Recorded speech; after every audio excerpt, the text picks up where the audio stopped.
todos ainda chegaram, mas ainda chegarão, né? Eu gostaria de chamar vocês bem-vindos. Tem pessoas que vieram do Rio de Janeiro, São Paulo, né? Vem nos visitar. Mas de Lajeado, hein? Sim, foram visitar a mãe em Lajeado, né? De Lajeado veio para cá.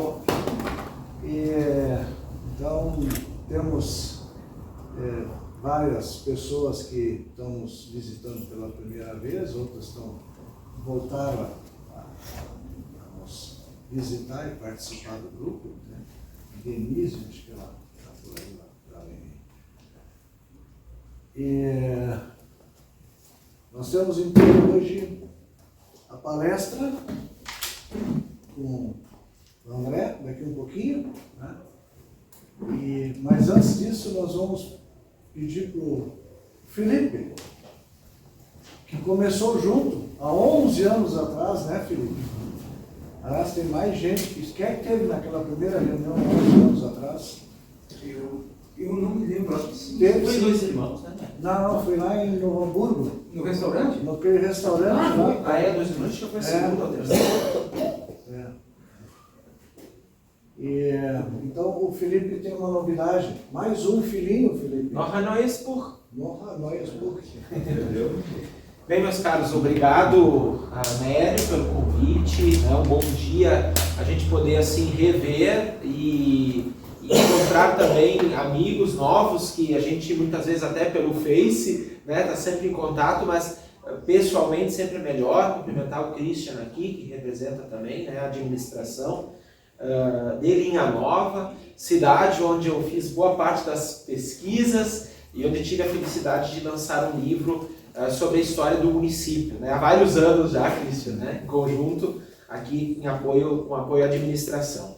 Esse livro que eu vos apresento, Lutero e a Reforma, foi... Vê que interessante, né? Eu sou católico e minhas avós eram de origem luteranas. Tenho um apreço muito grande, eu sempre digo, pela igreja, tanto de confissão luterana quanto luterana. Quero dizer aqui, né, eu agradecer também, porque eu escrevi esse livro durante o período da pandemia. E dizia para o Christian antes, não foi fácil nos arquivos porque estava tudo fechado, né? E nós não íamos chegar e tentar algo que não dava para fazer, né? Não tinha como acessar. E aí eu falei com o Nélio também me conseguiu algumas obras que serviram como bibliografia básica. Na época eu também consegui adquirir, em que pese que existe pouco material sobre Lutero em língua portuguesa. Existe muito em alemão, muito em inglês. É um dos homens, Jorge, mais biografados da história lá da Europa, uma história muito documentada, mas existe pouco material no nosso idioma.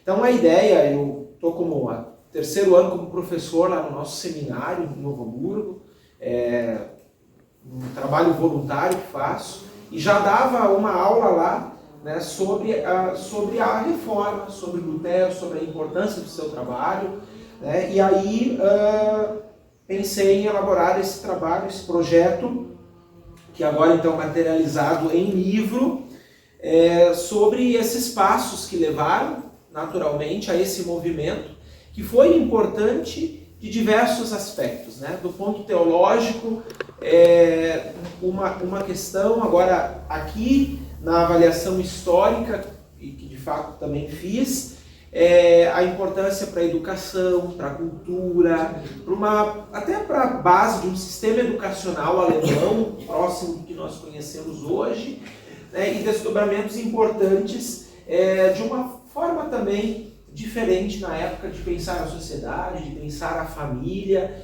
Então a ideia foi trazer, e aí uma vez no caminho uma pessoa perguntou, tá, mas o que pode ser de diferente num livro sobre uma pessoa que foi tão biografada? Eu digo, olha, a minha visão como historiador, como pesquisador, mas também capítulos diferentes, porque assim, eu abordo curiosidades sobre a importância da prensa, da imprensa, sobre os Flugblätter, os panfletos, né, uma das primeiras batalhas da propaganda, né, entre os luteranos e os católicos, ou entre os católicos e os luteranos, né, episódios que eu descrevo aqui, além de movimentos, né, o Johann falava de Worms, né, da própria dieta de Worms, né, e da importância daquele momento. Depois, os próprios escritos de Lutero. Quando a gente estuda na escola, nas nossas igrejas, em momentos, a gente escuta, acho que tem uns 2 minutos, 1 minuto, a gente escuta pouco sobre determinados escritos, sobre a própria tradução da Bíblia. Tem um momento que Lutero descreve: me esforcei tanto para traduzir com aquelas palavras daquela região, que à primeira vista, para muitos, Moisés poderia ser um alemão, né? E não um hebreu, mas porque de fato, é claro que fazendo a leitura atenta da Bíblia, e quem conhece, agora de fato, toda a importância também, Lutero é considerado o pai da língua alemã. Então, assim, esses detalhes e descrevendo isso, e episódios um tanto, né, como depois crises que houve na sociedade, dentro da própria reforma, mas assim, o importante registro, né, desse movimento, depois também com um carinho muito especial, né, reforçando aqui também, além de ti, do nosso querido amigo Paulo Udo Kuntzmann, do Instituto Histórico da Igreja Luterana em Porto Alegre, e também do próprio pessoal da ISLB, a pastora Silvia Gens, lá em Porto Alegre, né, o professor Heitor Meurer, né, que junto com o Paulo Udo Kuntzmann fizeram a revisão, deram um olhar também teológico, mas histórico a essa obra, né? Então essa obra que a gente, na verdade, lança em primeira mão aqui, no Genealogia RS, com o grupo, nos 11 anos, e em Linha Nova, Christian, né, nesse berço também do luteranismo aqui na nossa região, uma comunidade luterana muito importante, que vai ser o primeiro, né, de outros, né? A gente vai fazer também dia 7 de junho na Fundação Sheffield, em Hamburgo Velho, né? Também estão todos convidados. Lá aqueles quadros pequenininhos, né? Lá naquele, também um local muito especial, né? Que é... Nós lançamos o volume 2, né? Exato. Estive lá aquela vez também, né? Nós tínhamos um dia bem corrido, mas a gente pôde estar juntos e participando. Então, Nélio, eu vou também entregar isso aqui primeiro, irmãos, para você, que, como eu disse, também muito auxiliou com o que tinha ao alcance e à disposição. O Nélio estava lá, chegou um dia na porta da Câmara, que eu tenho uma meia dúzia de Lutero, né? Então isso fica de presente para ti, meu amigo, né? Tá bom. E depois a gente tem aqui também a comercialização, a divulgação, né? Tu não copiou o que nós escrevemos no volume 3 do Lutero?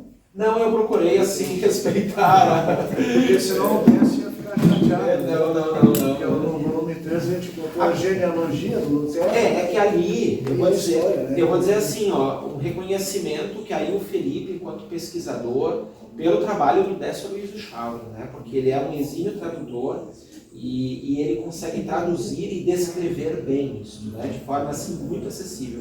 E aquela genealogia foi muito interessante. E que pese que eu também tenho curiosidade pela genealogia de Lutero, eu deixei lá na hora, que é uma contribuição importante, né? Lembrando que os ramos de Lutero, o único que tem os descendentes até hoje é de uma das filhas dele, né? Sim. Também é uma história fantástica, quem sabe a gente possa abordar. O único filho varão dele mudou de nome. Aqui teve isso. Tem isso, outro sobrenome. Mas ele teve uma filha que era casa, que até leva alguns objetos importantes da reforma para a Prússia Oriental, para Mühlhausen, né? E casou com von Kuhnheim. E essa descendência ainda é bem documentada na Alemanha até os dias de hoje. Obrigado, Nélio, André, que tive a oportunidade de entrevistar esse homem aí, grande pesquisador. Usa de família, né? Usa de família. Teve também o Lauri Krug, a dona Lídia, querida Lídia Aquila, uns 10 dias foi veicular a entrevista dela. O Christian Alves, Paulo Reinaldo Freiter foi um dos pioneiros, né? Nós temos que trazer ainda Jorge Schroeder.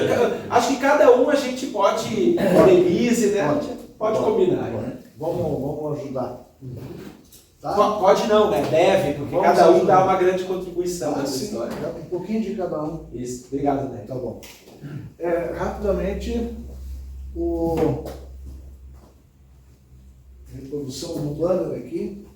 Esse é um pré-lançamento de um projeto que eu tinha já desde, acho que uns 2015, por aí. A gente sempre ouvia falar, os alemães russos, eu não entendia que era alemão russo, né? Que a Rússia a gente sabe quem é, o que é. Alemão também sabe, né? Mas como que é alemão russo, né? Ou teuto russo, né? Aí o nome é... E aí, conversando com uns, conversando com outros, e aí quando tivemos em 2018, lá na Argentina e no Paraguai, o Lauri Krug esteve junto conosco lá, né? E lá também tinha, né? Nós somos alemão russo. Eu digo, mas vamos ter que pesquisar esses caras. Aí eu comecei E a grande dificuldade é encontrar gente de apoio quando a gente quer fazer um livro, né? Quem já escreveu um livro sabe como é que a gente precisa de apoio. Ainda mais um livro de genealogia. Nós tivemos esse apoio dos autores, que fizemos o volume 1, 2, 3, estamos tentando terminar o 4, mas eu acho que agora vai, entende? Só que ali, cada autor escreveu sobre sua família.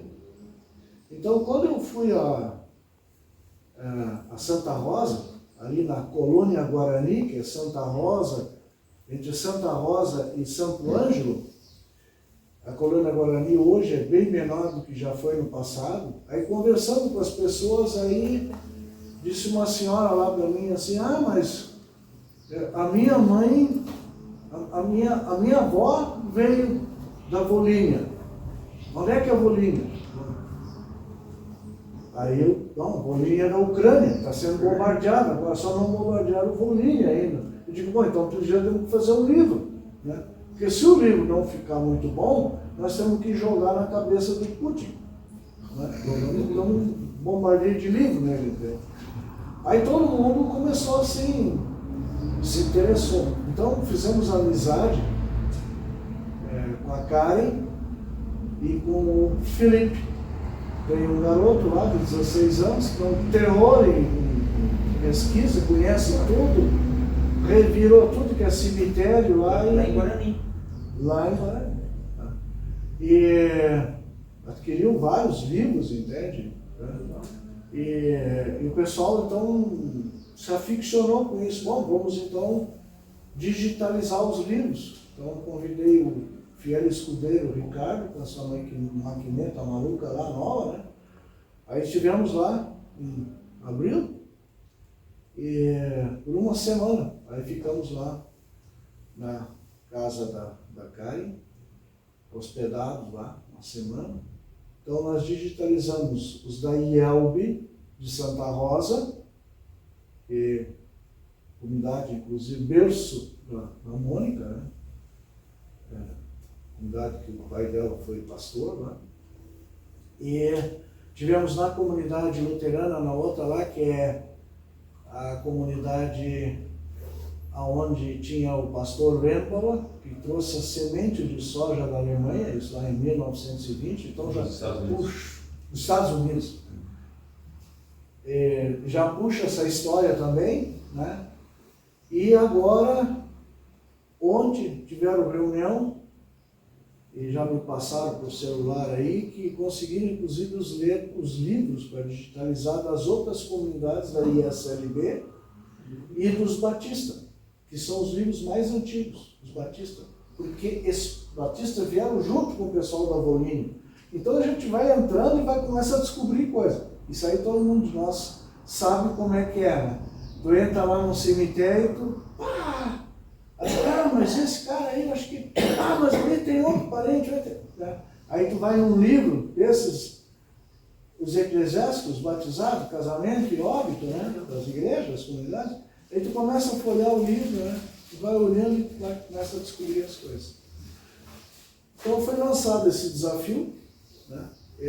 Provavelmente o lançamento do livro para o primeiro trimestre do ano que vem, porque lá o pessoal, ninguém faz genealogia, a maioria só tem trator, não tem computador, o máximo que eles têm é um celular, então eles vão ter que dar a linhagem deles e nós vamos ter que fazer a pesquisa para eles, entende? Vai ser uma tarefa hercúlea, entende? Mas vai ser bem desafiadora, vai ser bem interessante. E espero que mais uma série de livros que surge por aí. Eu quero agradecer para as câmeras, né? Também, se depois sai um vídeo, estamos lá no nosso canal do YouTube, Genealogia RS, tem várias palestras lá e as lives que a gente fez durante a pandemia, que não deu, né? Que essa é a segunda reunião pós-Covid, né? Ano passado era 10 anos, não deu para comemorar, porque eu estava lá quase do outro lado, com o pé, né? Mas aí, o Papai do Céu não achou meu CPF, vai de volta, vai de volta. Então, nós vamos passar agora, vou passar a palavra para o nosso amigo André.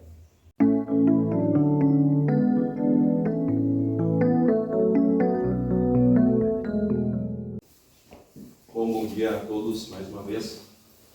É muito bom estar novamente presente, né? Encontros presenciais sempre eram muito produtivos e interessantes quando a gente podia se reunir antes da pandemia, né? É bacana também rever vários amigos conhecidos aí. Muito bom. Vou trazer um tema interessante, de repente, para a gente falar um pouco sobre, no dia da celebração dos 11 anos do Genealogia RS, sobre o tema da diversidade. Até um tema que está muito em pauta na atualidade, né? Diversidade, se fala muito de diversidade como se fosse algo atual, né? E o que eu trago aqui, na verdade, é que a diversidade ela existe desde os primórdios, desde sempre, né? A migração dos povos, ela vai gerando diversidades, né, ao longo do tempo. E a abordagem aqui é justamente em torno da diversidade cultural dentro da imigração germânica para o Rio Grande do Sul. Então, a gente vai ver aspectos que mostram quão diversa é essa cultura germânica. Vou passar aqui alguns slides. O Nélio comentou as perguntas, a gente deixa para o final. Eu quero desdobrar o tema da diversidade cultural em alguns tópicos, para a gente tentar entender cada um de uma maneira que depois a gente vai ver que tudo se conecta, né? Uma delas é essa diversidade regional. A gente tende a acreditar que os imigrantes vêm muito de um determinado território, isso é uma cultura muito forte aqui na região da velha colônia, né? Se fala muito do Brunswick, mas é muito mais amplo. A diversidade étnica, a gente tende a acreditar que os alemães são etnicamente um grupo homogêneo, né? E a gente vai ver, através das pesquisas genéticas recentes, como, na verdade, os alemães são muito mais diversos, né, do que a gente realmente acredita. Também a diversidade linguística, né, ela se associa, de certa forma, à diversidade regional, né, o desenvolvimento dos diferentes dialetos, né, das influências dos idiomas das antigas tribos germânicas, isso também está presente aqui. A diversidade religiosa, que não dá para deixar de complementar, porque o Brasil era um país católico, né, até 1824, e ainda continuou sendo até 1889 a religião oficial, mas os imigrantes germânicos eles trazem agora uma pluralidade religiosa dentro do cristianismo, né? Protestantismo e várias vertentes do protestantismo. Aqui no final, mais um cotidiano, costumes que eu abordo, a questão mais de comidas, bebidas típicas, é só uma abordagem bem rápida. E no final também trago alguns aprendizados do livro Colonizadores, volume 1, sobre as estatísticas que a gente conseguiu extrair e entender uma diversidade estatística que está dentro daquele livro, compreender aquele período, que é também bem interessante. Então a gente vê aqui no próprio mapa, né, a gente costuma compreender a Alemanha de hoje, né, que é na verdade essa linha em verde, na verdade o território alemão atual. Então só ali a gente já vê que tem uma diferença grande da Alemanha de hoje para a Alemanha do passado, a Alemanha da maioria dos nossos antepassados. Então a gente vê que o território ele foi muito mais extenso. A Alemanha perdeu, se eu não me engano, no mínimo 30%, mais de 30% do seu território, né? Muitas províncias a leste, praticamente todas elas, parte para a Dinamarca, inclusive Alsácia-Lorena para a França. Enfim, mas é interessante que a gente vai ver que mesmo dentro desses territórios perdidos já havia uma miscigenação bastante forte de povos que são limítrofes ainda hoje, né? Depois a gente vai abordar isso um pouco mais. Mas é interessante pontuar aqui eu gosto de usar o mapa de 1871, quando a Alemanha se unificou, né? E pela primeira vez a gente passa a conhecer a Alemanha como um país, o Império Alemão, né? O grande estado da Prússia.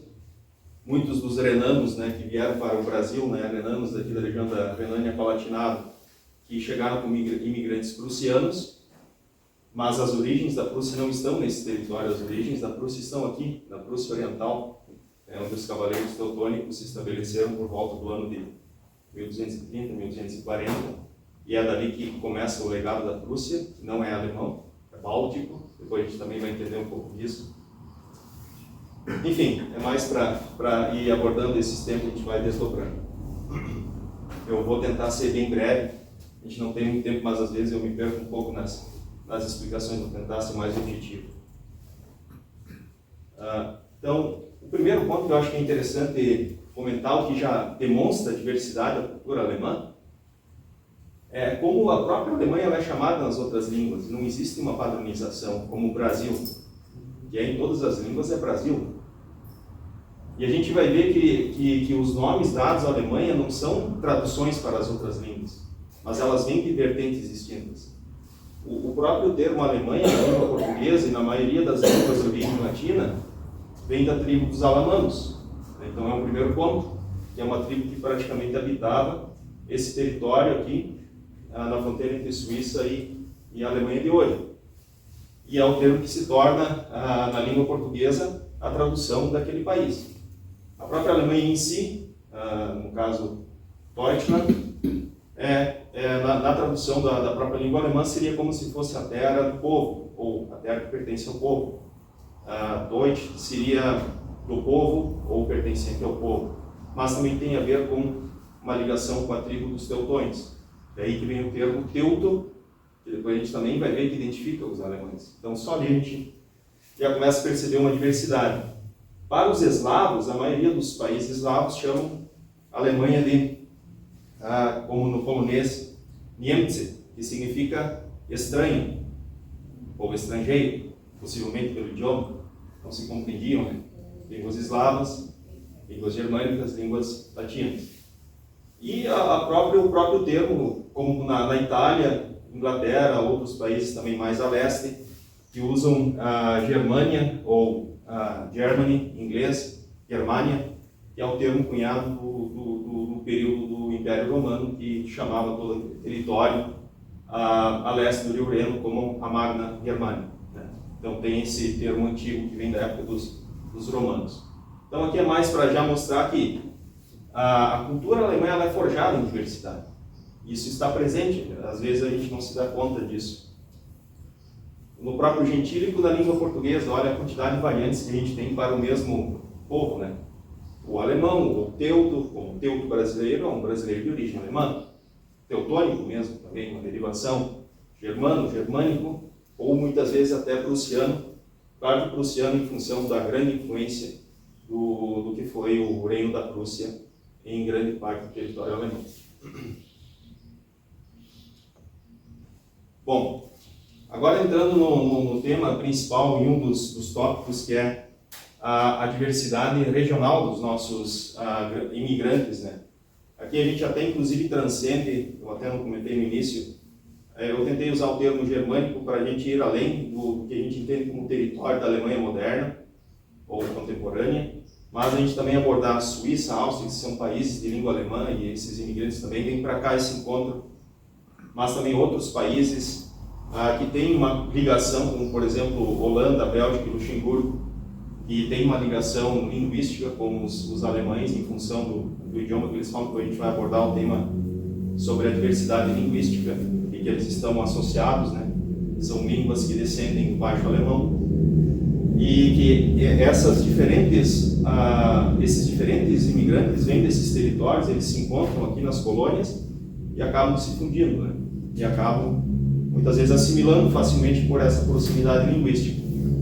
Então nós temos aqui em São Leopoldo, por exemplo, a primeira colônia do Rio Grande do Sul, em 1824. A gente vê que a maioria dos imigrantes que vieram inicialmente de Mecklenburg-Schwerin, do Hunsrück, como a gente costuma falar, também da Saxônia, Württemberg, Sachsen-Coburg. Então já era um grupo bastante diversificado. Temos 3 forquilhas aqui, depois vou mostrar no mapa no litoral, onde principalmente temos imigrantes do têxtil.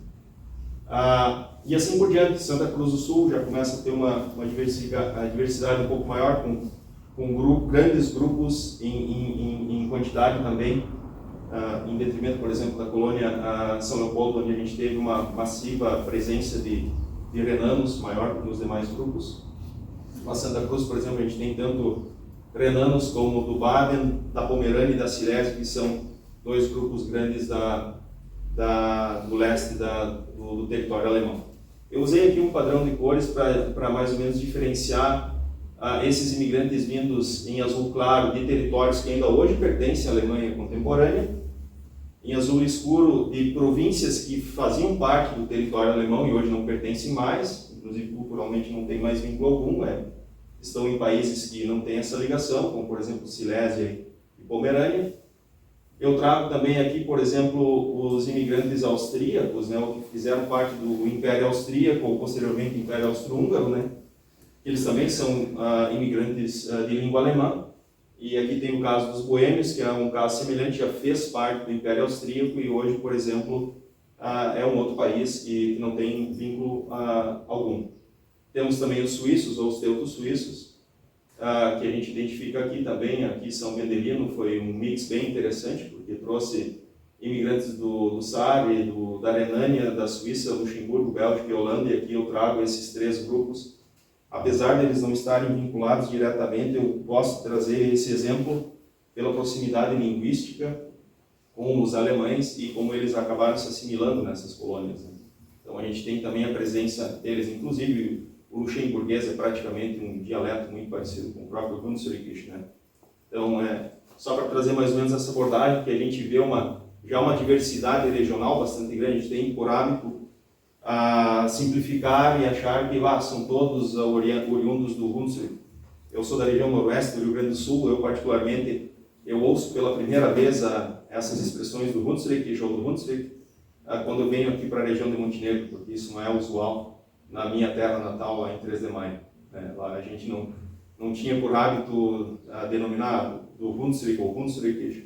Eram alemães, Deutscher, né, ou Deutscher, e assim por diante. Então isso é uma característica bem típica daqui. Depois a gente vai chegar também como a gente vai ter novas fusões no futuro também. E tem aqui um ponto interessante, a colônia mais tardia, né, Ijuí, que depois eu abordo um pouco. O tema de Ijuí é bem interessante, fundada em 1891, não é uma colônia alemã, mas ela veio a praticamente criar a pecha de que se tornou mais uma colônia alemã. Aqui recebe então alemães da Rússia, que é o que o Nélio abordou antes, especialmente também da região da Volínia, antes mesmo da colônia Guarani. Colônia Guarani a partir de 1900, 1910 em diante, mas Ijuí já recebe, é fundada por alemães russos da Volínia. E assim também como recebe massivas levas de imigrantes austro-húngaros, né? Não da região da Boêmia, eram de fato austro-húngaros mais do sul da Áustria, do Steiermark, da Baixa e da Alta Silésia, a Áustria, Baixa e Alta Áustria, e também da região da Hungria, né? Então aqui só para demonstrar, então nós temos também, inclusive, grupos que não fizeram parte do território alemão, mas mantiveram a cultura por mais de 100 anos em outro território, trouxeram essa cultura para cá preservada, religião e idioma, né, que são, por exemplo, os teuto-russos, né? Então aqui também só para mostrar como mais ou menos esses imigrantes vindo desses territórios, eles se distribuem nessas 10 principais colônias mães, né? Essas colônias dão origem a várias pequenas colônias também depois, como elas se distribuem aqui. Então a gente tem São Leopoldo, tem 3 forquilhas, que foram as primeiras no litoral.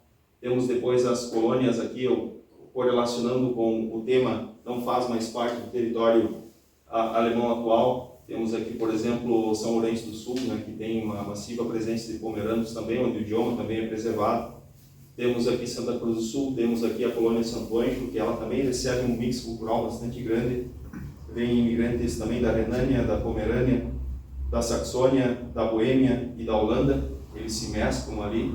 Depois a gente vai ver que tem uma característica linguística muito interessante na colônia Santo Ângelo, onde prevaleceu o alemão padrão, o alemão clássico, e eu acho que é em função de vários grupos e para equilibrar um pouco a comunicação naquela sociedade, os pastores eles acabaram meio que ajudando, auxiliando no mantenimento da língua clássica pelas distinções muito grandes entre os dialetos e fazer esses grupos se entenderem.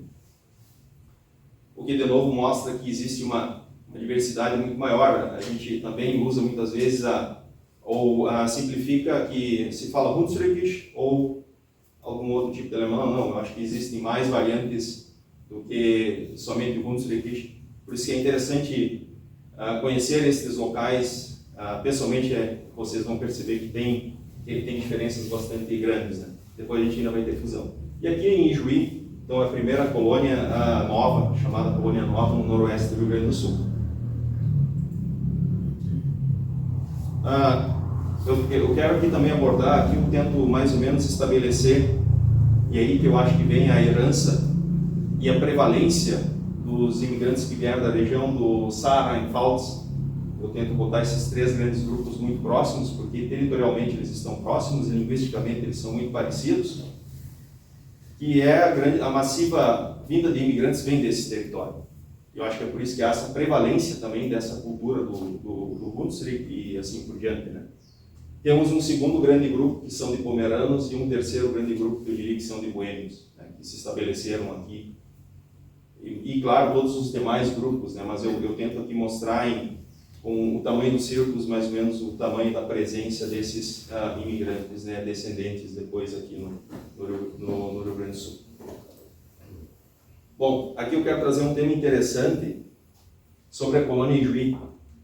Isso mostra a diversidade dentro do grupo germânico, porque em Ijuí, a primeira colônia nova, você vai ter o encontro de várias culturas distintas, teuto-brasileiros, chegando novos alemães, chegando austro-húngaros, teuto-russos, só que também teuto-romenos, teuto-poloneses, ou seja, eram habitantes da Polônia, por exemplo, mas eram de origem alemã e preservavam o idioma alemão. Tanto que quando a colônia Ijuí é criada, é a primeira colônia da República, no período republicano, eles queriam estabelecer uma colônia mais multiétnica, onde fosse possível estabelecer o português como língua franca, porque a maioria das outras colônias elas ficaram muito homogêneas e acabaram desenvolvendo a própria língua materna como a língua franca daquela região. Por exemplo, o alemão se proliferou muito nas colônias alemãs. E se tinha uma intenção de quebrar um pouco esse vínculo e fazer com que o português se desenvolvesse e trazer grupos étnicos de diferentes regiões da Europa para também haver uma maior integração, né? E não se tornar muito fechada alemã ou até mesmo italiana, que já tinham as colônias italianas. Então, quando o Ijuí é criada, ela atrai imigrantes de várias regiões. Lá nós temos suecos, nós temos holandeses, nós temos ucranianos, temos poloneses, temos russos, temos alemães, italianos, descendentes brasileiros, temos árabes, enfim, mas dois grandes grupos em especial, alemães e italianos.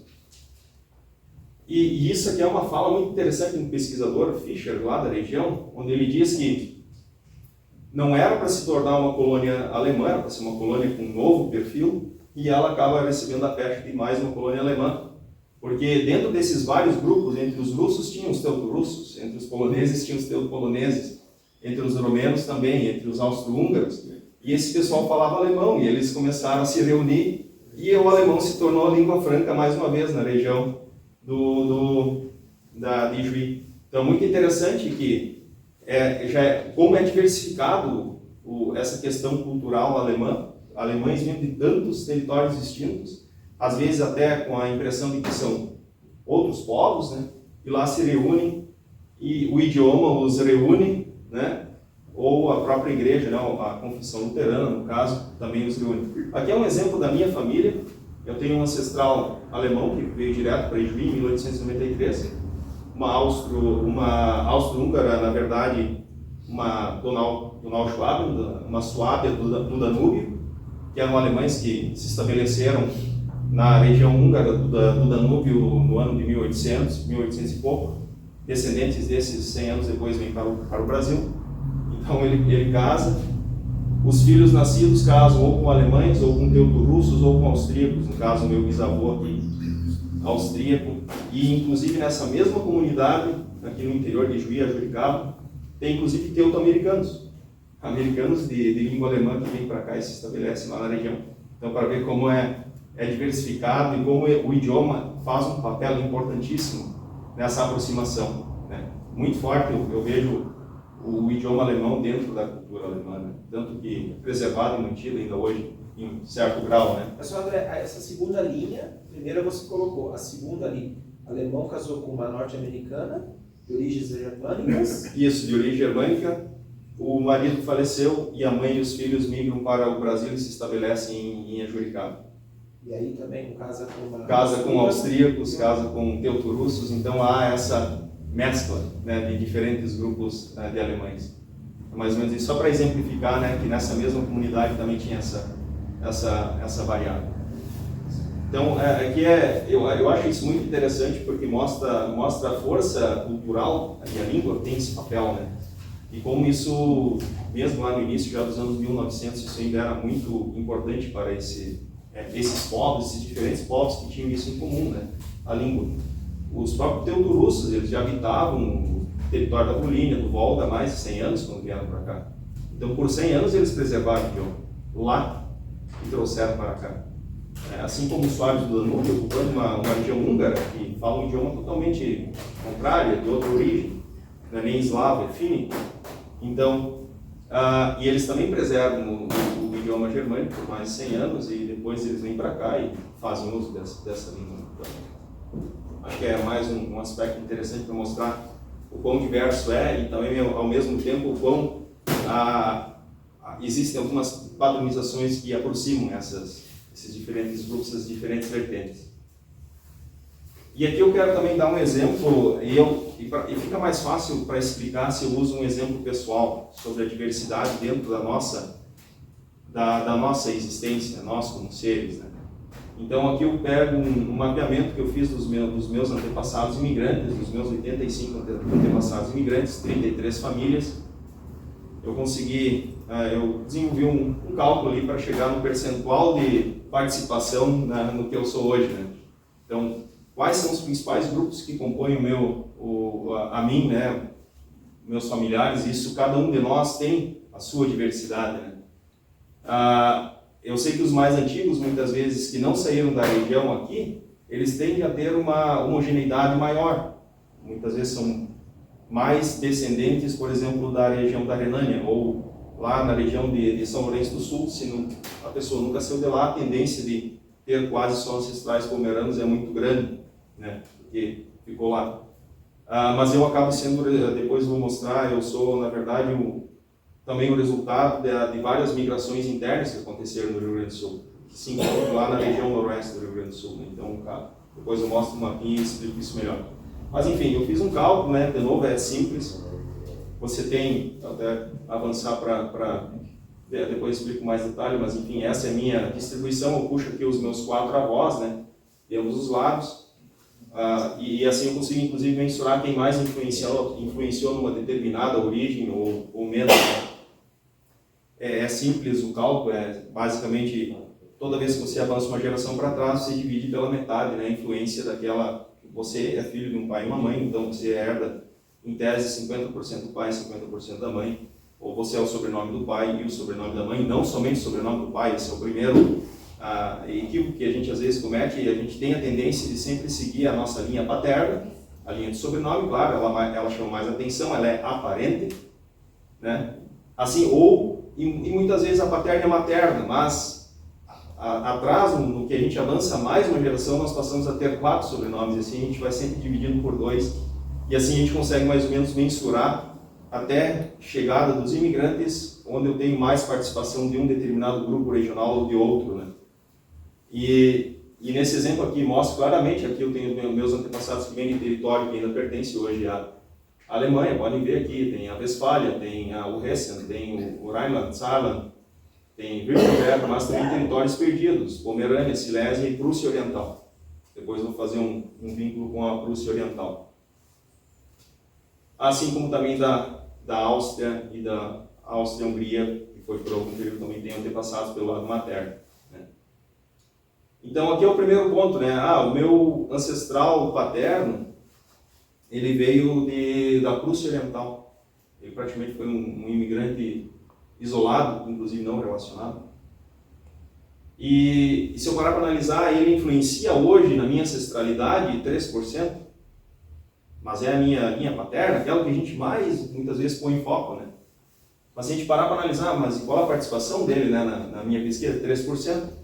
Porque eu não tive outros ancestrais imigrantes vindos da Prússia Oriental para manter uma presença, uma participação maior. Mas eu tive, por exemplo, muitos vindo de Pomerânia, eu já falo na sequência. Do meu lado materno, da mesma forma, eu tenho meus ancestrais vindos do sul da Áustria, fronteira com a Eslovênia, eles têm uma participação até inclusive um pouco maior, justamente porque são imigrantes que vêm mais tardiamente, eles chegam ao Brasil em 1893, então começa a ter, eu subentendo que para trás eles são homogêneos a partir daquela região de origem, né, do sul da Áustria, então vão ter uma participação maior. Mas mesmo assim, tanto os antepassados maternos imediatos, né, da mãe, como os paternos do pai, eles têm, se a gente fazer uma análise de ancestralidade, uma participação até relativamente pequena. E aí que a gente começa a analisar o primeiro aspecto, né? E eu acho que isso é importante para nós também como eu posso dizer, refletirmos, né? Às vezes a gente tem o hábito de reclamar um pouco da nossa situação, do nosso país, da situação em que se encontra, mas a gente também tem que agradecer por estarmos aqui, porque provavelmente esses dois povos nunca se encontrariam lá na Europa, por exemplo, do sul da Áustria, com alguém lá do extremo nordeste do que já foi o Império Alemão, né? Então, a vinda deles para cá é importante porque faz com que a gente seja da forma como a gente é hoje. A gente tem que se sentir agradecido por isso. A gente também tem que botar no contexto histórico, quando eles vieram para cá, a situação lá era muito pior do que a situação em que, por exemplo, a gente vive hoje. Então, a gente tem que entender o contexto da época. Muitas pessoas reclamam, querem cidadania, querem voltar para lá. A gente tem que se colocar na pele deles naquela época quando eles vieram. Então, primeiro ponto, primeira análise que a gente tem que fazer. Nós não seríamos como somos se os nossos antepassados não tivessem vindo para cá, né? Porque lá eles não se encontrariam, a distância é muito grande. Outro ponto que eu quero relatar é, por exemplo, eu acabei de falar, né? A participação paterna, a participação materna. A maior participação vem de um outro subgrupo, e claro, ele está diluído entre o ramo paterno e materno, que é o grupo de pomeranos. Em torno de 36% dos meus antepassados vieram da Pomerânia. Assim como, em um segundo lugar, eu mesclo aquela região do Saara-Rheinpfalz, 29% vem dessa região mais central. Então, só para dar um aspecto da importância de fazermos genealogia. Porque quando a gente faz genealogia, a gente começa a descobrir todas essas vertentes. E eu acho que é muito bacana. E depois você vai tentar entender a história desses povos, eles têm diferenças profundas de extremo a extremo, assim como o Brasil é diversificado, né, de norte a sul. Então, só para dar esse exemplo, acho que é mais fácil de compreender o quão diversos todos nós já somos, né, por essas heranças que nós temos. Bom, aqui como eu falei, a base de cálculo que eu fiz para poder chegar nessa composição a partir dos meus 85 ancestrais imigrantes, a gente vai sempre dividindo. Essa é uma técnica genética, apesar de que geneticamente a gente não herda exatamente 50% do pai ou 50% da mãe. Eventualmente um pouco mais da mãe, um pouco mais do pai, então geneticamente varia um pouco, mas é em torno de 50%. A lógica é a mesma, a lógica da ancestralidade e da divisão genética que nós temos. Então, aqui, para nós entrarmos no segundo tópico, que é essa questão da nossa diversidade étnica, né? O quão diverso nós somos, né? E aqui a gente pode usar como exemplo os estudos genéticos que vêm sendo feitos com o intuito genealógico, né? De nós compreendermos as nossas origens, nossos antepassados, encontrarmos parentes distantes através da genética, né? Muito interessante. E existe um teste genético chamado DNA autossômico, que ele avalia todas as origens, né? Todos os ramos que nós descendemos, né? Então aqui eu até uso um sistema de cores para exemplificar. Nós temos aqui um avô e avó, paterno e materno, né? Pai e mãe vão recebendo a metade, assim como eu vou receber um quarto de cada, né? Mais ou menos para exemplificar. Como eu falei, não é preciso, não é 50%, pode ser 48%, 52%, mas é muito próximo, né? Normalmente a gente até herda mais da mãe, né? Normalmente todos nós herdamos mais genética da mãe, né? Então aqui é mais para exemplificar. E aqui eu quero fazer, né, no caso, uma abordagem de novo. A gente está falando daquela genealogia, daquele mapinha que a gente falou há pouco. Na genealogia a gente consegue encaminhar somente centenas de anos para trás. A maioria de nós, a não ser que descendamos de nobres, Então a gente até consegue, quem sabe, 1 milênio, né? Mas na genética a gente consegue caminhar milhares de anos para trás. Então essas são as nossas origens mais ancestrais. Então aqui eu só quero mostrar com o meu próprio exemplo que, apesar de eu ser descendente de imigrantes de língua alemã, ok, de diversos territórios da Europa, ancestralmente eles estão vinculados a praticamente todos os povos europeus. Não são unicamente alemães pela língua em si, né? Então, e um exemplo que eu gosto de citar é o exemplo da minha ancestralidade da Prússia Oriental, que é o meu ramo paterno, então ele vai ter uma influência forte. Onde eu teria de ancestralidade em torno de 3%, mas geneticamente eu tenho um fator interessante, que eu tenho 10% de origem báltica. Isso é curioso. Nem tanto, se a gente agora voltar na história até o ano 1200, o território que era, na verdade, que veio a se tornar a Prússia, era o território ocupado pelos antigos prussianos, que na verdade não era nem Preußen, se chamava Prussen mesmo, daí que vem o termo prussiano. Alt-Prussen, que na verdade era um povo báltico, ou seja, um povo com afinidade com os lituanos, os letões e os estonianos. Então eles têm vínculos genéticos, ancestrais, linguísticos, religiosos com os povos bálticos, né?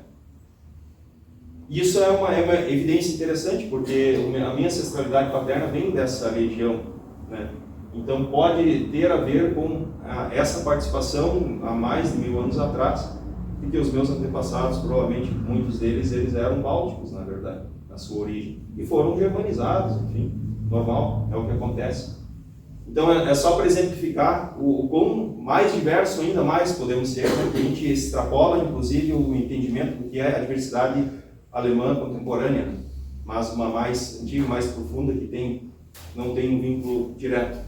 E claro, temos a Europa ocidental, que inclusive mescla alemães e franceses, né? A Family Tree DNA foi a primeira instituição a fazer esse tipo de pesquisa genealógica, de DNA para fins genealógicos, consegue estabelecer.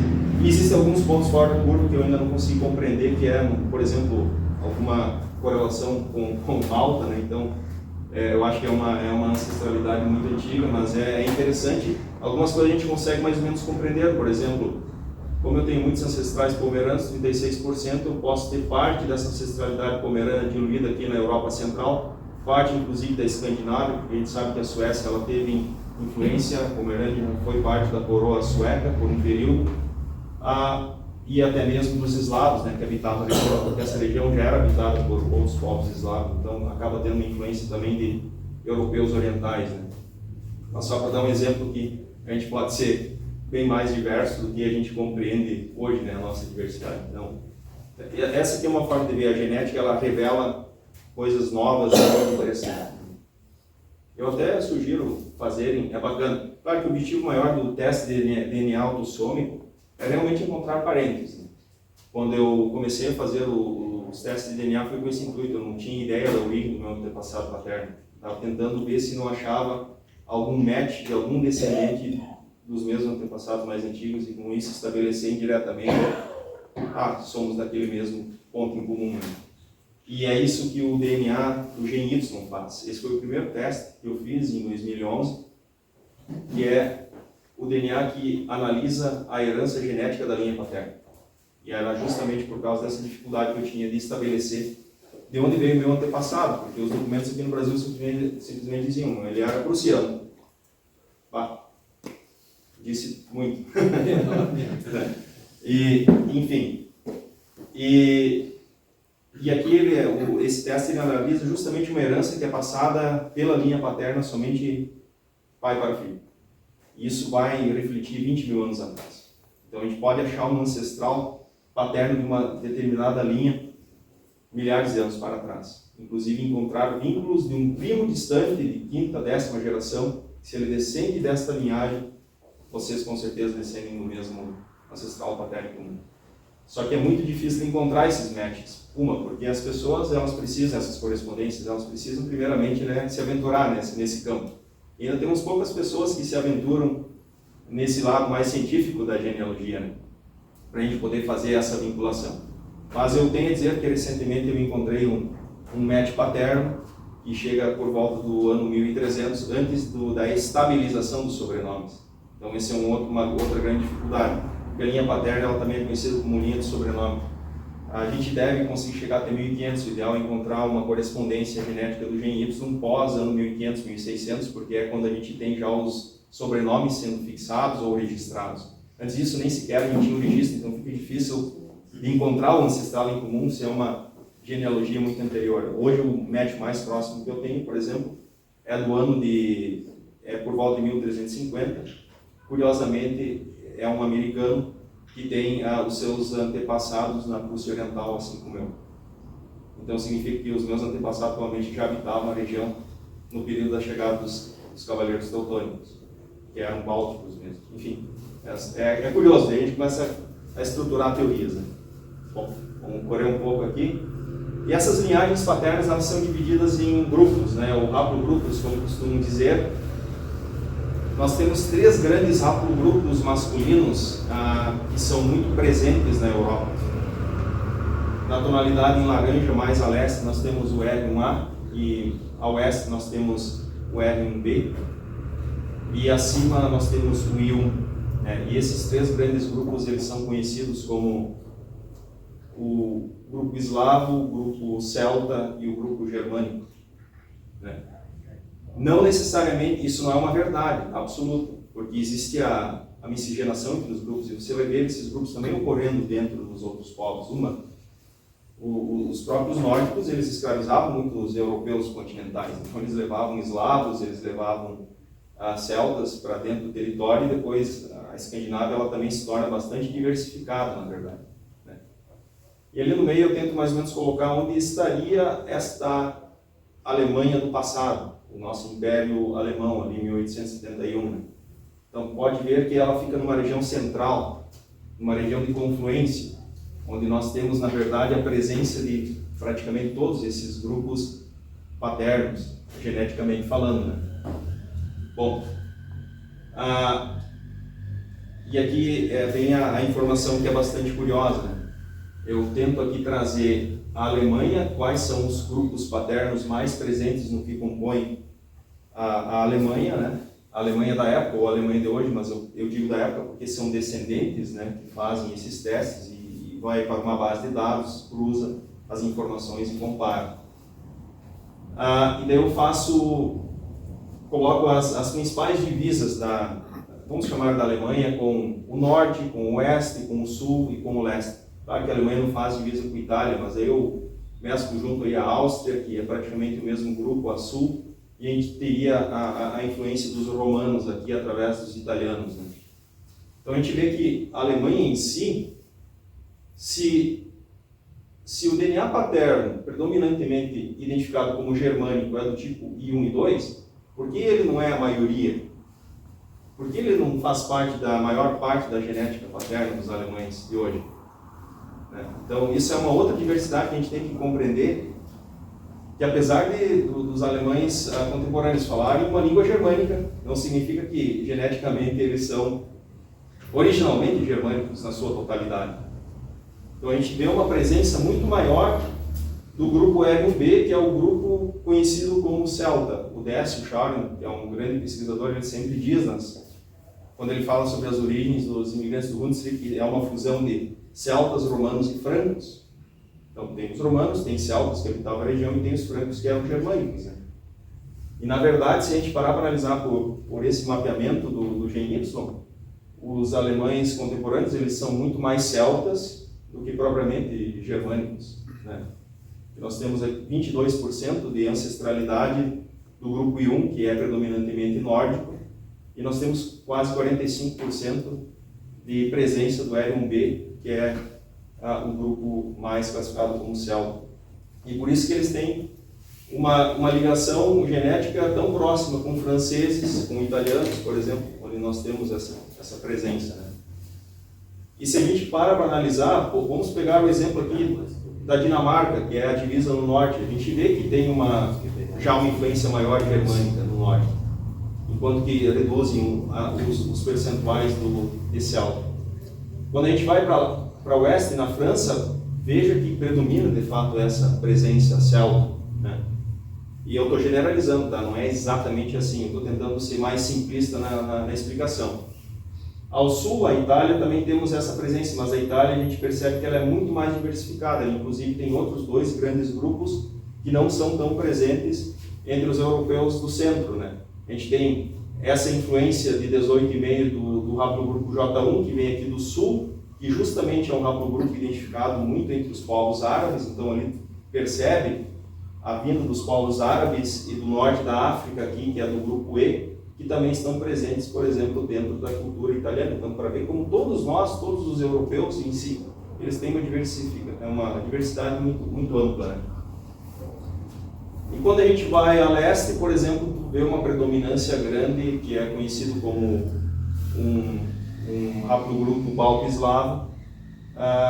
Na Polônia, ali, 57,5% é no A, e que é o terceiro mais presente dentro da ancestralidade dos nossos antepassados germânicos, né? Então são os três grandes grupos, depois outros grupos eles representam menos, né? Então é só uma forma de ver, né? Os estudos mostram isso. E aqui eu até quero dar um exemplo muito interessante, um exemplo prático, porque o Borcher, nosso colega aqui, ele também já fez o teste do gene Y, assim como o Rodrigo Crespa, inclusive foi quem me incentivou a fazer, foi ele que fez a primeira vez. E eu, inclusive, também descendo dessa família Crespa, do ponto de vista geral, não paterno, obviamente, né? E percebam, aleatoriamente, os ancestrais do Borcher vêm de Birkenfeld. E, coincidentemente, ele é do haplogrupo masculino do L1B, que corresponde a mais ou menos o mapa do lado. O Dresbach, que vem de Kaulbach, na região do Hessen, também deu L1B. E eu que venho lá meu antepassado que vem lá da Prússia Oriental, ele é do haplogrupo L1A, que é predominantemente típico nessa região mais a leste. Então a gente, só para exemplificar, pegando pessoas que fizeram teste aleatório, não foi induzido já por algumas características ou por uma tendência de ter determinados ancestrais, ele mostrou mais ou menos essa diversidade que a gente vê dentro da cultura alemã. Ela é muito mais diversa, né? Eu diria assim, quem sabe os alemães eles seriam muito mais celtas do ponto de vista étnico do que o linguístico já por outro lado é germânico, né? Enfim, então só para exemplificar que trazer esse tema, né, a diversidade que todos nós carregamos. Enfim, depois nós entramos na diversidade linguística, e aqui eu acho que é um ponto bem interessante também a ser abordado. De novo, para a gente não simplificar e achar que se fala um único dialeto, especialmente no Rio Grande do Sul. Tem sim dialetos predominantes, mas também tem vários outros dialetos que são falados, mantidos ou que se mesclaram, inclusive. Depois eu dou um exemplo prático. Então nós temos aqui, mais uma vez, sobrepondo em verde o que seria mais ou menos as fronteiras da Alemanha contemporânea. E aqui nós temos os grupos linguísticos, né, da língua alemã, dividido em três grandes grupos. De sul a norte nós temos o Oberdeutsch, as regiões montanhosas, né? O Mitteldeutsch, ambos aí que dão origem praticamente ao que a gente entende por alemão clássico, ou Hochdeutsch, que influenciou a língua moderna alemã. Mas no platô, nas planícies do norte, nós temos o Niederdeutsch, né, o baixo alemão. E vejam como ele transcende a fronteira, mas ele faz parte do mesmo grande grupo linguístico, onde nós temos então o holandês, ou os dialetos neerlandeses, né? Como há essa vinculação entre holandeses, eles simplesmente são independentes do ponto de vista administrativo, mas linguisticamente existe a ligação entre os alemães, os holandeses, os belgas, os luxemburgueses. Assim como aqui há a transição e a vinculação entre os germânicos do sul, entre os suíços e os alemães do sul, ou os austríacos e os bávaros, né? Vai haver similaridade linguística entre eles também. Então, isso aqui é mais para exemplificar uma subdivisão, né? Depois, cada um desses três grandes grupos tem as suas subdivisões. Por exemplo, nós temos aqui o Rheinfelsisch, que seria a raiz do Hunsrückisch, né? Ou o Rhein-Fränkisch, que seriam as raízes do Hunsrückisch, né? Que é a influência do dialeto mais difundido, mas que ele já está muito próximo do alemão clássico. Então a gente vai ver muito mais similaridades com o alemão clássico do que, por exemplo, com os dialetos falados no norte da Alemanha. Então nós temos, por exemplo, o Pommersch e o Westfälisch, né, que são bem presentes aqui. Eu até trago aqui alguns exemplos, né, do Hunsrückisch, que eu classifico dentro do Rheinfelsisch, uma frase Ich spreche Deutsch, Ich schwätze Deutsch. Então tem algumas variantes, né? Inclusive muito parecido com o alemão falado na Pensilvânia, nos Estados Unidos, que eles lá falam Pennsylvanisch Deutsch, que na tradução deles é Pennsylvania Dutch. Mas Dutch é holandês. Olha, a similaridade Dutch é o termo em inglês para se referir ao holandês, não ao alemão. Mas eles chamam e não tem nada a ver com o idioma alemão, na verdade, com o idioma holandês. Ele tem mais a ver com o renano aqui. E aqui é importante destacar obras que são feitas, destacar um trabalho estrondoso sendo feito pelo professor Cleo Altenhoff, né, de fazer o resgate do Hunsrückisch, inclusive estabelecer regras, vocabulário, enfim, baseado na gramática da língua alemã. Isso é muito importante. Então, é bacana porque está havendo também essa preservação aqui. Nós estamos mantendo essa diversidade linguística que os nossos antepassados trouxeram. Então, temos alguns trabalhos. Existem, eu quero aqui também exemplificar, eu adquiri o dicionário de Saarländisch, né? Que é basicamente o dialeto que eu falo em casa. Ele se aproxima muito também ao Hunsrückisch ou ao Saarländisch, é uma mistura, depois eu explico um pouco mais. Mas eu adquiri até a nossa colega Andréia, ela trouxe para mim esse dicionário no passado, muito interessante para ver as semelhanças que existem entre o Saarländisch e o Hunsrückisch, que a gente fala aqui. É bem interessante mas esse é de autoria de pesquisadores alemães, né? Temos aí o alemão clássico também, obviamente ele é falado por algumas comunidades ainda aqui no Rio Grande do Sul, ou se não, ele também hoje é largamente ensinado nas escolas, né, o Hochdeutsch. Ich spreche Deutsch. Ich spreche Deutsch. Então tu vê que há similaridade entre o alemão clássico e o próprio Hunsrückisch. Temos aí também os dialetos do baixo alemão presentes aqui no nosso estado, o Niederdeutsch. Então nós temos o Pommersch, ou Pommerisch, Pomeranisch, né? Existem diferentes formas de falar. Aqui uma frase, aí já vocês veem o impacto da diferença na escrita e na pronúncia. Até porque o Pomeraniano não vai dizer Ich spreche Pomeranisch, ele vai dizer que ele fala alemão. Porque todos no final falam alemão, é que nem o Hunsrückisch, né? Ich spreche Deutsch. Ich sprach Deutsch. Então já tem uma diferença grande na forma da pronúncia, ou Ich schnack Deutsch. Seria formas de falar em pomerano, mais ou menos. Eu estou tentando fazer uma adaptação, eu não sou nativo desses dialetos. E aqui também um trabalho bacana, que esse está sendo feito mais no Espírito Santo. Lá teve uma vinda...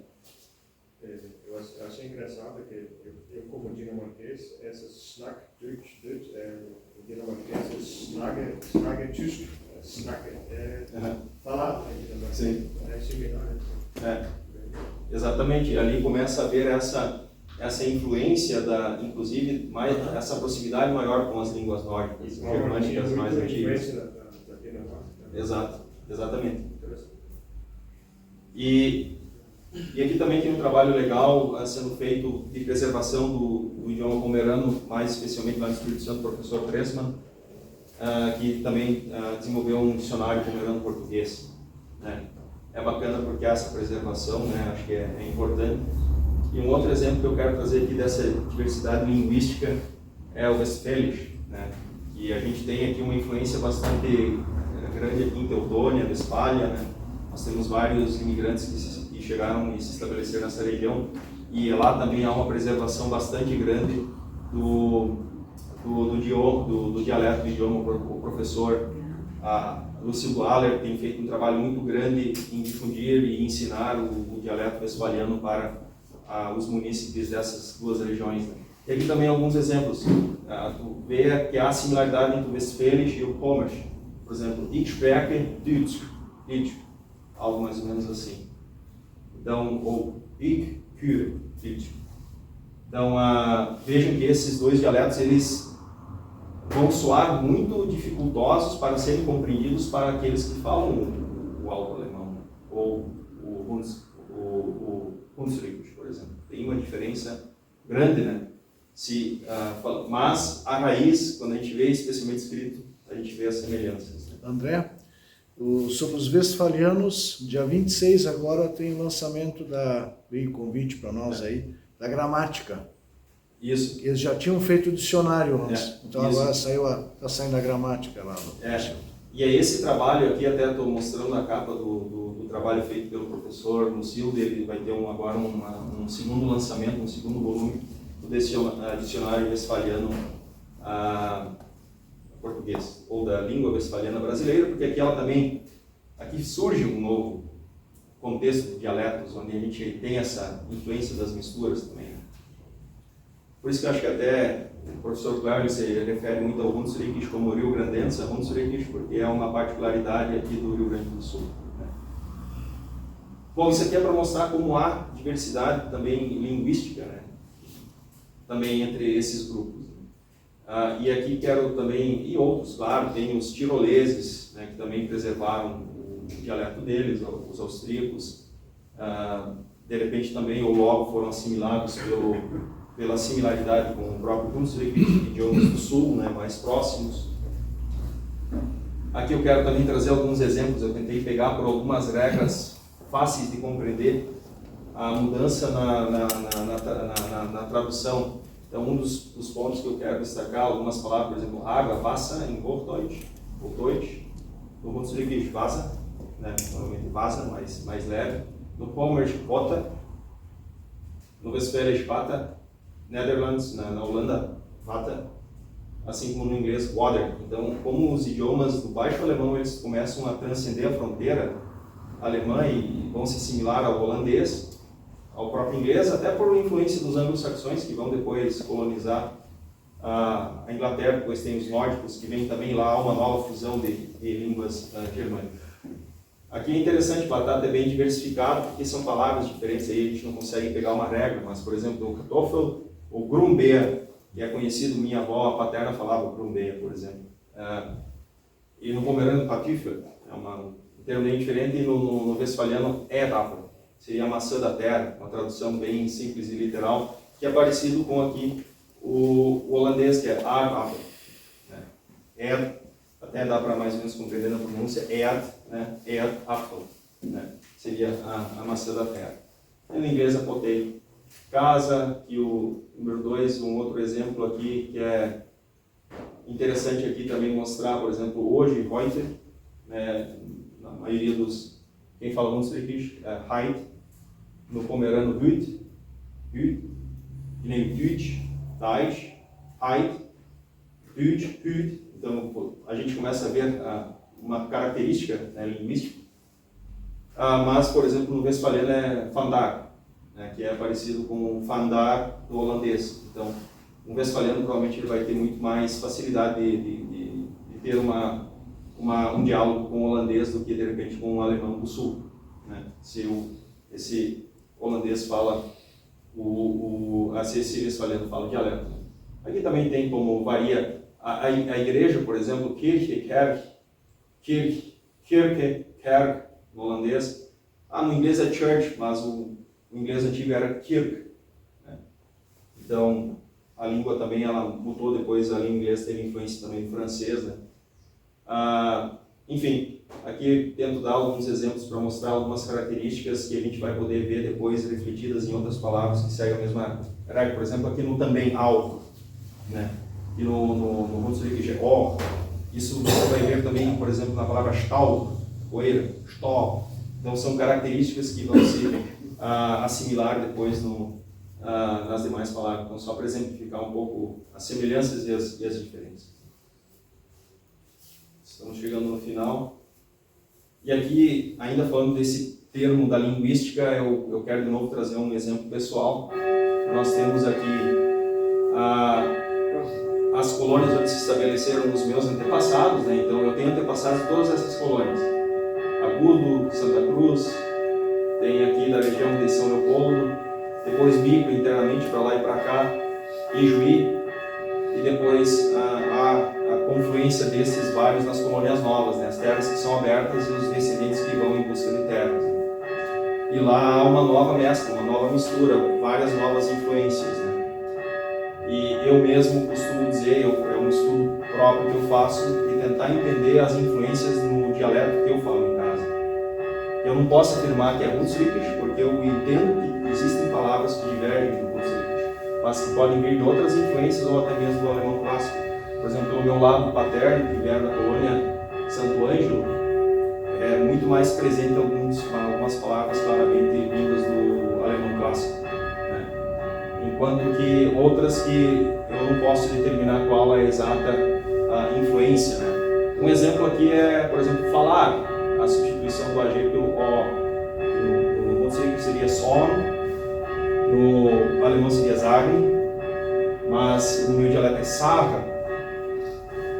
Então, só para dar um exemplo. Né? Então, eu tentei mais ou menos montar o percentual de influência, claro que isso é. E eu venho alimentando essa planilha aí, à medida que eu vou lembrando de verbetes, palavras, enfim. Então, só para mostrar que é muito mais diversificado que um único dialeto fixo, estabelecido, claro que é igual a um equivalente lá na Europa. Né? Há essa mistura também. Religião, eu vou finalizar aqui rapidinho. Como havia dito, né, o Brasil é um país católico, mas assim, com a imigração alemã, vem também católicos para o Brasil, né?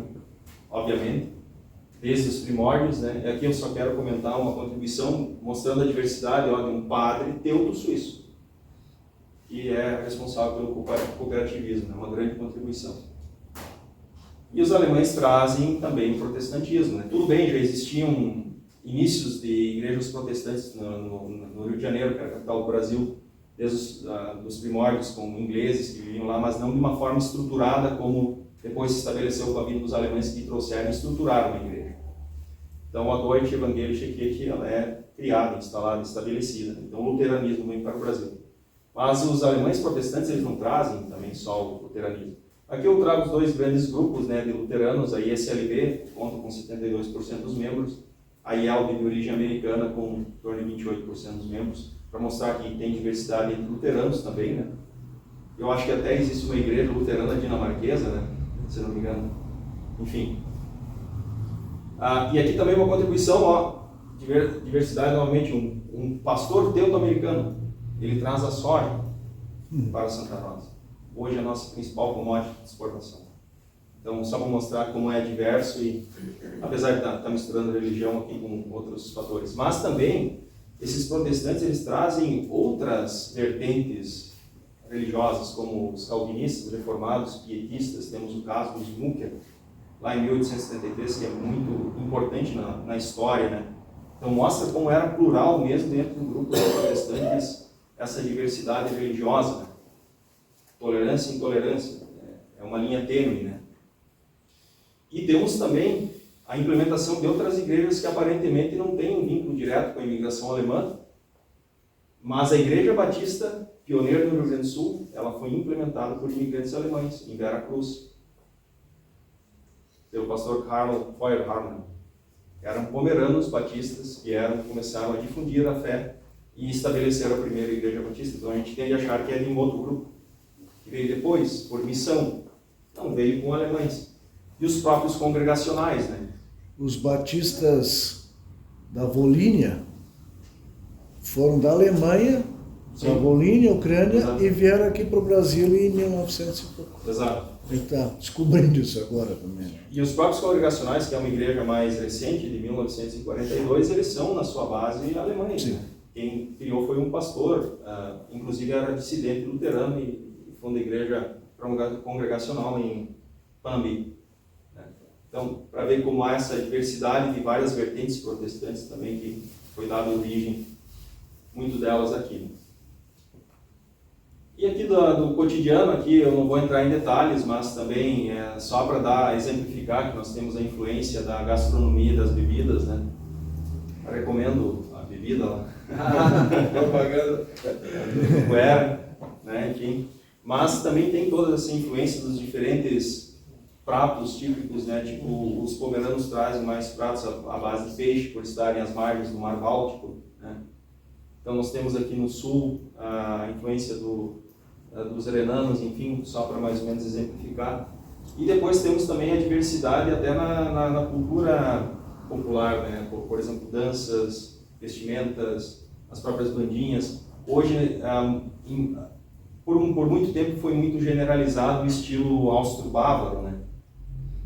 E na verdade são os que menos têm participação aqui nos imigrantes que vieram para o Brasil, é muito mais amplo. Então, mas hoje o pessoal está começando a resgatar mais essa origem das vestimentas típicas dos seus povos de origem. Por exemplo, aqui é o austro-bávaro, a segunda foto é uma roupa típica pomerana, nós temos os westfalianos, aqui do Hessian e aqui da Renânia. Então tem uma diversidade também, existia essa diversidade lá, né, entre esses povos. Não vou entrar muito nesse detalhe. Aqui para finalizar, trazer algumas particularidades que as estatísticas nos mostram. Isso aqui foi do livro que nós fizemos sobre os colonizadores que chegaram no Brasil entre 1863 e 73, não é colonizadores alemães, é colonizadores em geral, 7.025 imigrantes, só que 91% deles vieram de territórios de língua alemã, né? Aqui as estatísticas mostram os anos em que houveram os picos de imigração nesse período, mas o interessante aqui é demonstrar uma diversidade diferente, uma estatística diferente das estatísticas de hoje. Hoje, por exemplo, nós temos um equilíbrio entre homens e mulheres, né? Naquele tempo, 57% eram homens dos imigrantes, 43% das mulheres, para ver como com a evolução da medicina também como deu a longevidade também às mulheres, né? Naquele tempo sofriam muito com partos, enfim, dificuldades dos partos, muitos filhos, né? Geravam essa condição também. 63% eram solteiros, 67% eram protestantes. Olha que massiva entrada de protestantes. A gente hoje entende que é 50-50, né?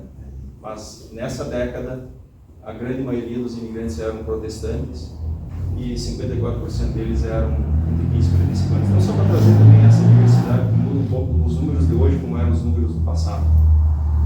E esse aqui é um dado curioso, né? Isso também faz parte da diversidade da cultura alemã. 54% eram imigrantes prussianos. Tá, mas o que é a Prússia? Para um leigo. Isso nem existe mais, né? Nós carregamos ainda essa origem, né? A forma de valorizar o passado, né? Prussianos. Fontes de pesquisa, aqui tem alguns links a vídeos interessantes.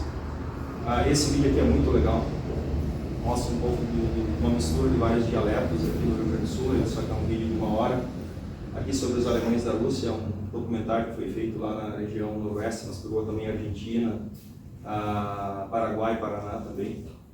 Pomerano no Brasil, Westfaliano no Brasil. Aqui também tem uma palestra lá de 2016 que eu falo um pouco mais no detalhe nessa questão da pesquisa genética, né? Que é, caso alguém queira assistir, né? Com o tempo. Seria basicamente isso.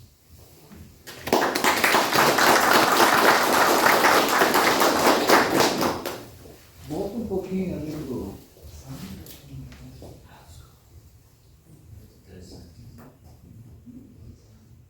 Mais um pouquinho. A carreta e os boi são aqui de linha nova, né? Foram cedidos aí. Vou fazer uma pergunta rápida também. Sim, Eu sei que sim.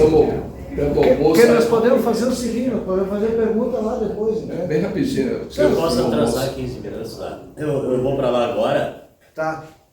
Aí Então tá, eu então vou- temos não sei uns como é que minutos tá, aí. André, excelente apresentação, fantástica, né? Essa visão de diversidade. É Isso vai estar depois no nosso canal lá para o pessoal Perfeito. assistir, viu? Parabéns pela Então apresentação. depois, Foi uma muita aula, calma né? na hora de Pouco comer, a gente tempo, faz uma com aula. tempo. Tá.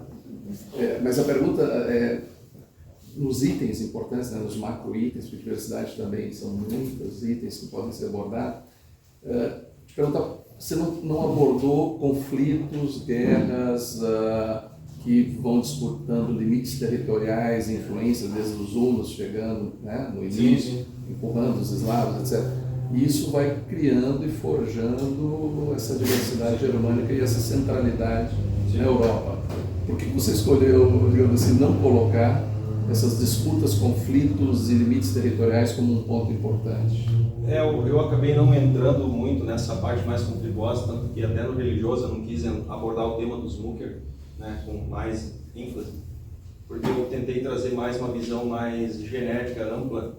Claro que nessa visão genética que a gente consegue ver refletido essa influência dos conflitos, né, da movimentação dos povos na Europa, né, em função das pressões que vêm do leste, por exemplo, dos hunos, né, um povo mais asiático, né, inclusive por isso que a gente vê presente também entre os alemães aqui alguns grupos genéticos masculinos que são, por exemplo, asiáticos, como o grupo Q. Isso é uma influência que vem possivelmente em função dos hunos, né, terem habitado o território. Os próprios turco-otomanos aqui, também a sul, pressionando, né. Então isso também gerou essa influência que se mesclou e forjou ali esse diamante central que seria alemão. Então, por isso que eu queria mais era abordar o resultado. Perfeito. E que o resultado ele é muito mais diversificado do que se imagina, né? Há 70 ou mais anos atrás, período da Segunda Guerra Mundial, se imaginava até o oposto, que era mais homogêneo esse povo, né? Que era mais uniforme, não é, né? E isso é o lado bom da ciência, né? Que ajuda a desmistificar algumas questões. Perfeito. André, você fez ali um estudo que você já tinha apresentado até conosco lá no Museu da Família, de 1863 a 73, né? Quantos luteranos e quantos católicos que vieram. Já que você fez esse cálculo e tudo mais, não seria interessante um dia chegarmos, porque isso até hoje eu não vi, alguém que pudesse relacionar, porque eu sei que vocês estão fazendo a continuidade desse trabalho, né? E antes de 63 existem várias listas, digamos, publicadas ou trabalhadas. Chegar, quem sabe, um dia a uma porcentagem, digamos, de 24 ou até 1900, ou chegaram exatamente tantos luteranos, exatamente tantos. Acho que é um bom ponto.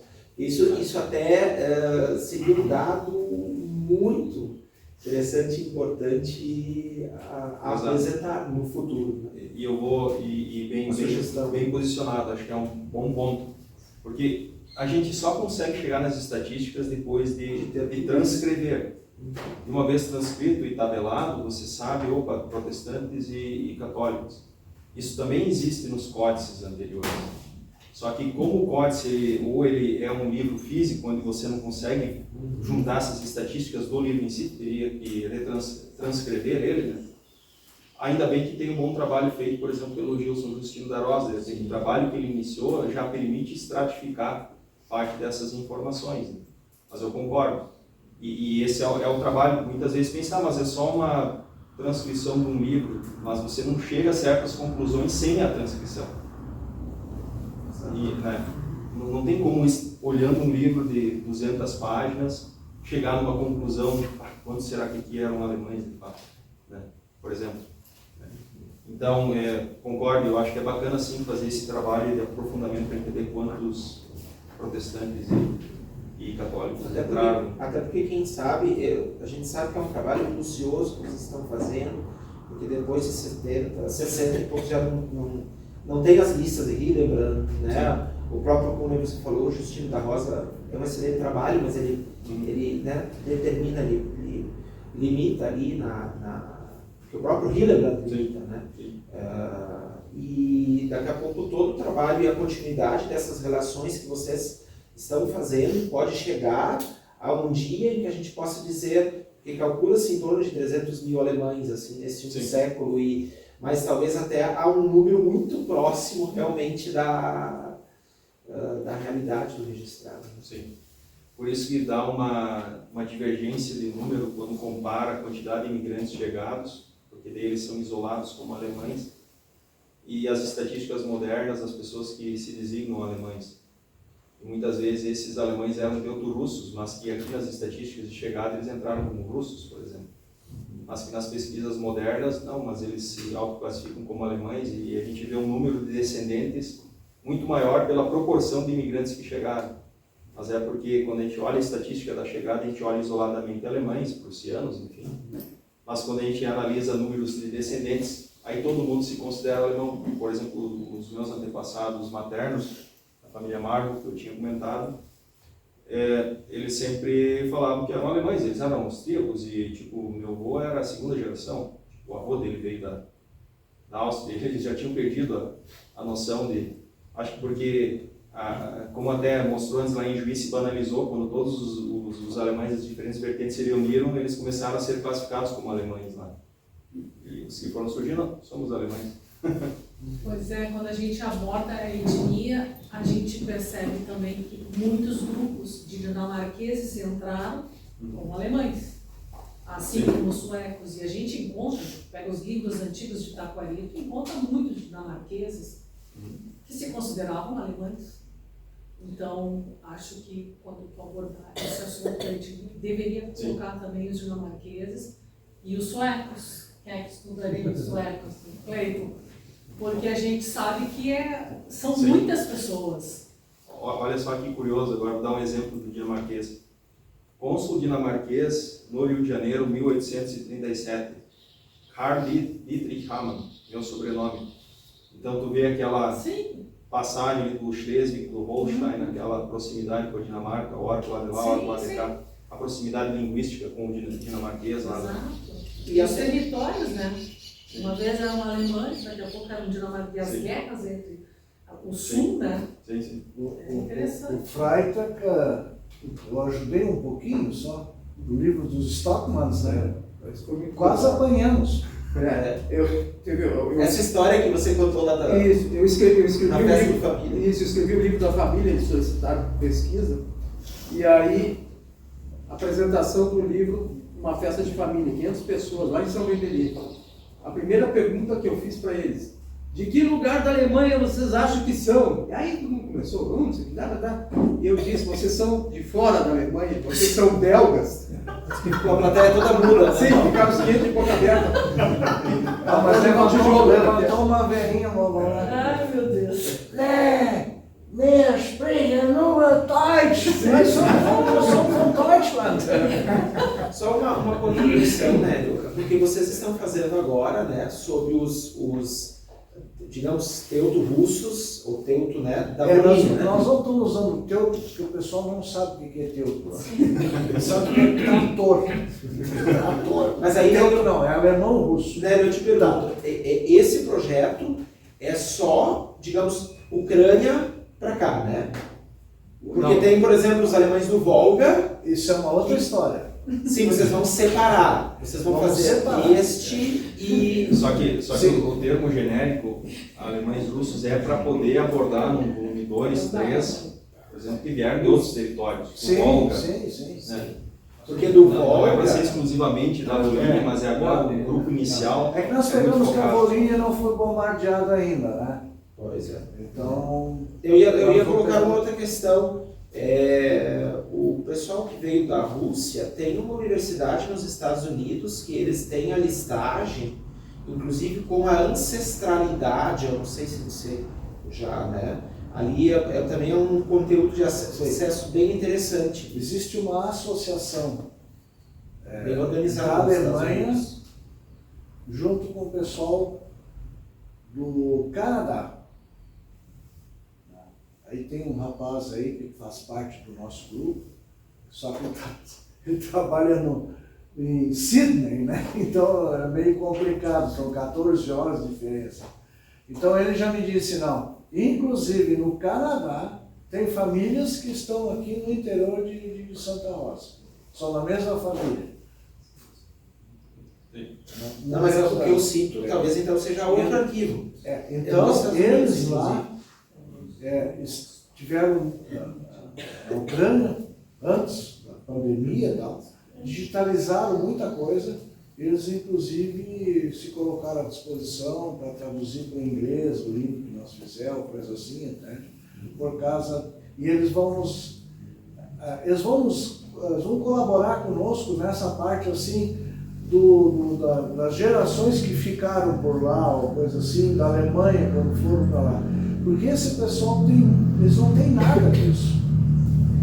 eles saíram com a trouxinha, então o que tinha de documento em cartório, coisa assim, entende? Porque eles foram tocados a ferro e fogo pela Rússia, né? E uma sugestão, ou talvez o André até, mas eu nas minhas pesquisas encontrei pouco de uma abordagem ou de uma história dos alemães húngaros, né? Sim. Porque tem família, eu por exemplo fazendo a minha pesquisa, disso que você falou do Danúbio, né? Nós temos o livro, está praticamente pronto, que são os imigrantes austro-húngaros. Tem Não, mas por exemplo, vou dar um exemplo meu, né? Eu tinha antepassados que foram de Saarland para a Hungria, claro, na época, Sim. né? Sim. E da Hungria... É a mesma coisa dos boêmios, né? É a mesma coisa. Sim, mas, digamos, os boêmios estavam lá, digamos, na vinda deles aqui há 400, 500 anos lá, né? Os saarlandenses, por exemplo, eles foram de Saarland para a Hungria, como você disse, ali, século XVIII. 80, 100 anos, 110 anos antes. 1700 e pouco, esse pessoal foi para lá. Logo após a expulsão dos turco-otomanos É. para reabilitar a região, o Kaiser austríaco ele começa a enganar alemães para ocupar a região. Chegou cedo Ele pro não almoço, preocupa Deus. muito. E vai trazer alemães, assim como a czarina leva alemães para a Rússia. Então tá. Só um Eu acho que pouquinho. o Sandro tem uma pergunta. Nós temos que... Não, eu ia puxar o tapete dos Felipe ali. É, É que, por causa dos bombas, pois na não, verdade são de Luxemburgo, né? Sim. pois não, É. pois não. Eram luxemburgueses, né? Sabe? São Sim. da nossa ancestralidade. E, também, se consideravam, eles nem sabem, né, que eram, né? Sim. Se autodenominavam alemães também. Até porque aquelas regiões ali mudavam muito de lado. Uma hora pertencia à França, outra hora a Alemanha, aí dava no troco, Napoleão invadiu, aí a Alemanha, a Prússia pegou de volta, e sabe, era muito toma lá da cá, né? Sabe, muito instável, né? Os limites territoriais. Por isso que o luxemburguês não gosta de ser chamado nem de alemão nem de francês. Denise, por favor. Eu ia falar que na colônia de Jaguari a gente encontra famílias russas. Inclusive, alguns anos atrás, eu comprei de uma loja de antiguidades um lote de fotografias de famílias russas que vieram para o Rio Grande do Sul. Sim. A gente pode... Sim, tem muitos russos, tem muitos núcleos, entende? Eu falei essa semana com um médico de Juí, e ele disse assim, não, a minha família teve nos cafezais e depois em 1890 e pouco veio para Juí. Eu posso entrar no livro? Claro que entro, até com mérito, até, né? Que é um dos primeiros, entende? É que a questão do livro, nós tínhamos que saber aonde começar a cavocar as fontes primárias. E as fontes primárias que estavam à disposição para a gente fazer era justamente nessa dita colônia Guarani, que hoje é bem menor do que era antigamente, lá por 1900 ou antes disso. Por isso que vocês digitalizaram, né? Sim, nós estamos ainda. Nós vamos para lá, o Ricardo e eu vamos para lá no dia 14 do mês que vem, para, inclusive, os livros que são os mais antigos lá, do que da própria ISLB e da IELSE, são os livros da Batista, que vieram junto com eles. Então, essas fotos que eu tenho são de famílias russas que vieram com esse pessoal da Igreja Batista. Sim, Depois a gente... Sim. Então tem vários núcleos. Tem um núcleo que se instalou ali em Juí e não foi para a colônia Guarani, eles foram direto para Santa Catarina, Maravilha, etc. E são tudo batistas. Um pastor de lá entrou em contato, isso aí se espalhou aí, né? Coisa anda, né? E aí, nós temos que fazer aqui de São Pedro, não, calma. Primeiro né? Dá para fazer uma série de livros, né? Só tem...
pode ser.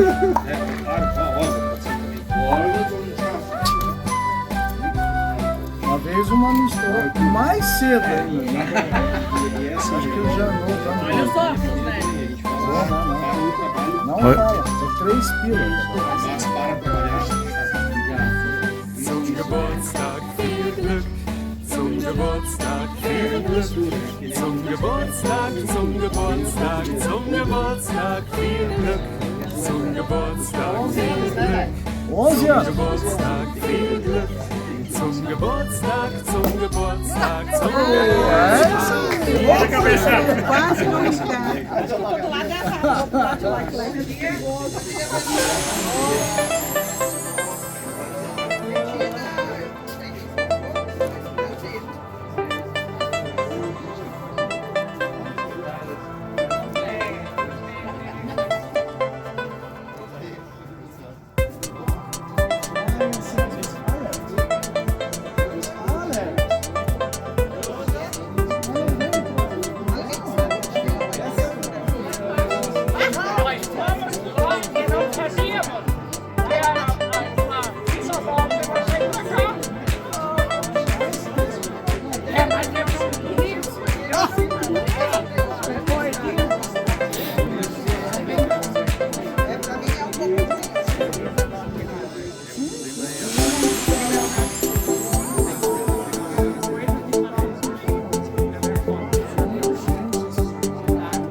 Wir treten jetzt die Reise zum Land Brasilien an.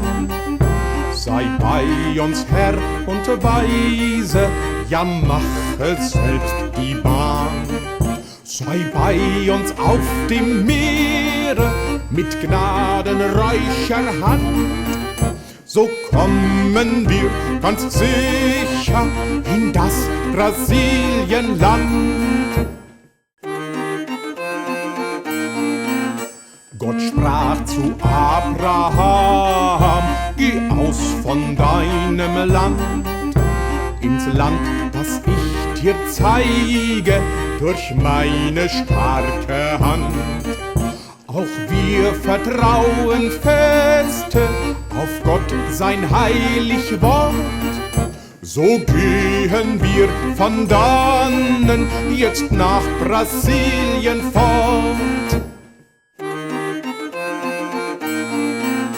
Jetzt geht das Schiff ins Meere, bald ist es in dem Lauf. So falten wir die Hände, zu Gott sind wir hinauf. Er wolle uns beschützen mit seiner Vaterhand. So sind wir froh und fahren nach dem Brasilienland. Nach vielem Wunsch und Sehnen, nach vielem Wunsch und Wort, hör ich ein großer Jubel, ach was erblick ich dort. Ich sehe jetzt von ferne, das ich noch nie erkannt. Seid froh, ihr meine Brüder, ich seh Brasilienland.